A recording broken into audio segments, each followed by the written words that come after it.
অনেক দিন থেকে রুটি খাওয়ার ইচ্ছা করে কিন্তু সময় লাগার হয় না। এদিকে মাম্মাম সোনারও খাওয়াইতে লাগে, একটু পটি করে এটা পরিষ্কার করতে এটা করতে করতে সকালটা যায় গিয়া।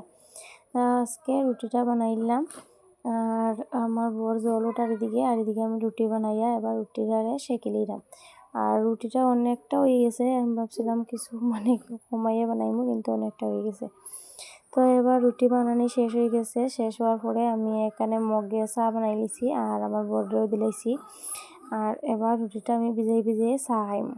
চাটা কিন্তু আমি খাইতাম না, আমি জাস্ট রুটিটা ভিজাইয়া রুটিটাই খাইমু। আর আমার চা তেমনটা ভাল লাগে না, তেমন একটা চা ভাল লাগে না। আমি রুটিটা ভিজাই শুধু রুটির চার মধ্যে রুটিটা ভিজাই খাইতে আমার খুব ভাল লাগে। তো এবার রুটিটা ভিজাইয়া খাইয়া কিছু সময় মাম্মাম সোনার সাথে গল্প টল্প করলাম। তারপরে ও পটি করছে, পটিটাও পরিষ্কার করছি। করার পরে তারপর রান্না বসাই দিছি। এখানে আজকে ভাবলাম যে কিতা রান্না করতাম, অনেক সময় ভাবছি। ভাবার পরে ঘরে শুধু আলুই আসলো। তো আমার বরে ফোন করে জিজ্ঞাসি যে আজকে আলুর ডাইলই বানাইলাই। ঘরে মুসুর ডাল আছে, কিন্তু মুসুর ডালটা ভালো করে সিদ্ধ হয় না, তাই আর মুসুর ডালটা বানাইতাম না। আর আমি এদিকে মসুর ডাল না বানাই আলুর ডাল বানাই। এদিকে দেখে আমার মাম্মাম সোনা মধ্যে বয়স দিলাম। তো এবার আমি ছোটো আলু কাটটা নিয়েছি। আলুটা আমার বাবার বাড়ি থেকে দিছই না আমারে। আর 3-4 মাস থেকে আলুটা আমরা খাইলাম, দেশি আলু। তো খুব ভাল লাগে, আমার বাবাই লাগাইছিলাম ক্ষেতের মধ্যে। তো আমার অনেকটা দিছিলাম, অনেকদিন থেকে খাইছি। তো আজকে শুধু এইটুকু আছে, এইটি খাওয়ার পরেই শেষ, আর কিন্তু আলু নাই। তো এই ছোটো বোতলের মধ্যে আমি তেলটা ডালছি, তার কারণ হচ্ছে আমি বড় বোতল দিয়ে তেল দিতে গেলে সব তেলটা বেশি পরিমাণে পড়ে যায়। তো এবার আলু ভাজার মধ্যে আমি লবণ হলুদ দিয়া এবার কিছুটা লাড়াচাড়া দিয়ে আবার ডেক্কা রাখি দিই। এদিকে মাম্মাম সোনা কিন্তু ঘুম থেকে উঠে গেছে, এদিকে আমার সাথে সাথে মাম্মাম সোনাও বয়স দেয়।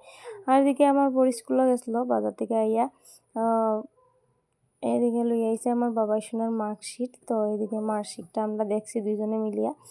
আর আমার আলুর ডাইলও হয়ে গেছে। তো শীতলের চাটনি বানাইতাম, তার ফোন করে কইছিলাম যে কিছুটা পেঁয়াজ লই আইয়া, ঘরে পেঁয়াজ নাই।